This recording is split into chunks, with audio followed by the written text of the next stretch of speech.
Mapagpalang araw ng Biyernes sa inyong lahat. Oktubre 27 na tayo, 2023. Lubhang napakabilis ng takbo ng ating panahon at sa ating mga pagninilay, napakaganda ding pagnilayan natin ng mabuti kung ano ang isinasaad ng ating mga pagbasa, lalong-lalo na ng ating Ebanghelyo.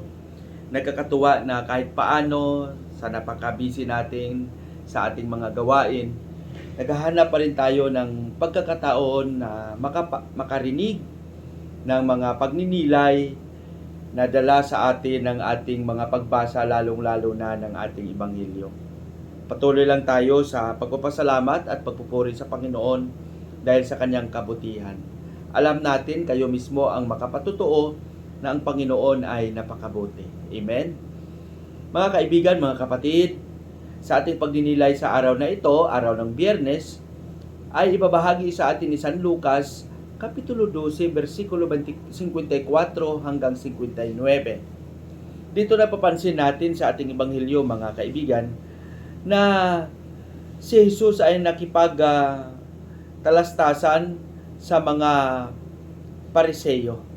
At alam mo naman ang buhay ng mga Pariseyo, sila yung mga tao na palaging nagpapakita sa nakakarami na napakabuti nila at napakatalino, no? At ika nga, sila yung mga kinikilalang mga dalubhasa sa kautusan ni Moises. Sila yung may karapatan lang na mag-unawa kung ano ang gustong ipaabot ng kautusan. Ngunit dito, sinabihan sila ni Jesus ng mabigat na salita. Sabi niya, kayong mga hipokrito, no? At napakabigat noon, no? Ibig sabihin, ito yung mga tao na sa likod ng kaalaman na ipinapakita at ipinapahayag nila, sa totoo lang ay hindi nila ito masyadong nauunawaan. Ito yung mga taong mga manhid sa totoong kalagayan ng komunidad. Naging bulag sila at naging bingi.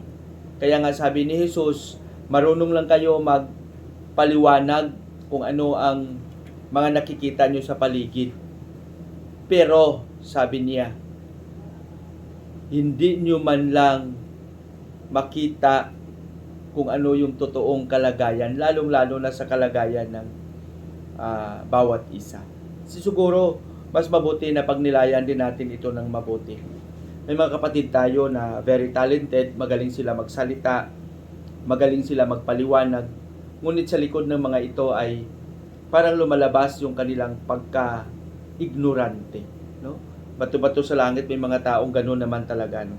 Magaling lang sa plano, magaling sa mga pagbibigay ng idea, opinion, ngunit sa kilos, ngunit sa gawa naman ay wala naman silang ginawa. Kaya patuloy tayong magsikap, patuloy tayong maging saksi, lalong-lalo na sa pagsasabuhay ng ating paniniwala at pananalig kay Jesus.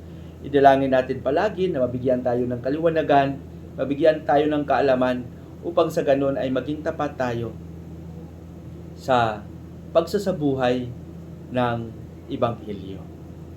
Panubayan nawa tayo ng Panginoon sa ating panalangin. Panginoong Hesus, maraming salamat sa iyong patuloy na paggabay.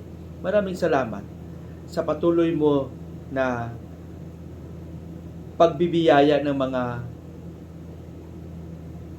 biyayang talagang nagamit namin sa amin pang araw-araw na pakikisalamuha sa buhay. Maraming salamat na sa likod ng aming kahinaan, hindi mo kami iniwan. Inihiling namin ito sa pangalan ni Jesus na aming Panginoon. Amen.